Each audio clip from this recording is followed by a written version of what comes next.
पस मंजर, तेज बारिश हो रही है, बिजली चमक रही है और शहर की गलियां सुनसान हैं। राघु एक पुरानी सड़क पर भाग रहा है। इसकी सांस फूली हुई है, जैसे कोई उसका पीछा कर रहा हो। राघु घबराहट के साथ हानुपते हुए, कौन है? क्या चाहिए तुम्हें मुझसे? कोई जवाब नहीं, सिर्फ तेज हुआ का झोंका आता है। दौर एक परछाई नजर आती है जो आहिस्ता आहिस्ता राघु की तरफ बढ़ रही है। अचानक एक पुरानी हवेली का दरवाजा धीरे से खुलता है। अंदर एक दिया जल रहा है, जिसकी मध्यम रोशनी फजा में खौफनाक एहसास पैदा कर रही है। चारों तरफ सिर्फ सन्नाटा है। एक आवाज गूंजदार लहजे में, बहुत भाग लिया राघो, अब तेरा वक्त पूरा हो चुका है। राघु की आंखें खौफ से फटी रह जाती हैं। वो धीरे से हवेली के अंदर दाखिल हो जाता है। हवेली के अंदर एक बड़ी कुर्सी रखी है। दीवारों पर पुरानी तस्वीरें लगी हुई हैं। एक तस्वीर गिर जाती है और उसके पीछे एक चेहरा दिखाई देता है। राघु वो चेहरा देखकर हैरान रह जाता है। राघु हैरानी और खौफ के साथ, ये तो मैं हूं, लेकिन ये तस्वीर यहां कैसे? अंधेरे में से एक बहरूपिया नमूदार होता है। उसका चेहरा भी बिल्कुल राघु जैसा है। राघु पीछे हटने लगता है, मगर उसके कदम लर्ज रहे हैं। बहरूपिया प्रासरार लहजे में, मैं तेरा ही दूसरा रूप हूं, जो तुझे तेरी असल हकीकत दिखाने आया हूं। हवा और तेज हो जाती है।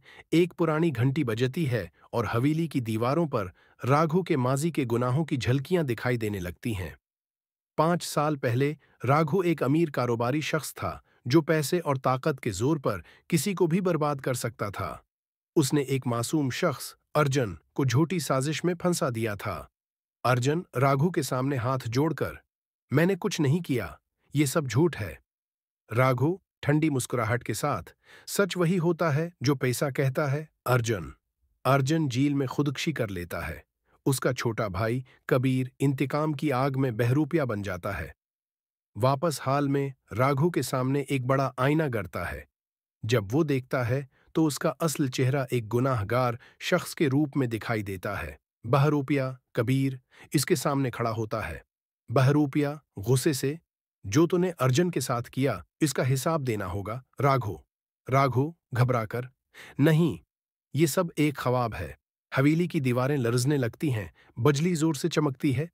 बहरूपिया का चेहरा आहिस्ता आहिस्ता भयानक रूप अख्तियार कर लेता है। बहरूपिया गहरी आवाज में, आज या तो सच जीतेगा या तेरा झूठ। अचानक एक जोरदार झोंका आता है और राघु हुआ में उछल जाता है। उसकी चीखें हवेली में गूंजती हैं और एक जोरदार धमाके की आवाज आती है। अगले दिन पुलिस को हवेली के अंदर एक शख्स बेहोश मिलता है, राघु, लेकिन उसका चेहरा पूरी तरह बदल चुका है, जैसे उसके अंदर कोई और रूह दाखिल हो चुकी हो। पुलिस अफसर, उसने खुद पर हमला क्यों किया? क्या ये वाकई पागल हो गया है? राघु आहिस्ता से उठता है और उसके होंठों पर एक अजीब मुस्कुराहट होती है। राघु बहरूपिया की आवाज में, सच कभी मिटाया नहीं जा सकता। अब मैं वापस आ चुका हूं। स्क्रीन आहिस्ता आहिस्ता स्याह हो जाती है और सिर्फ एक लफ्ज गूंजता है, बदला।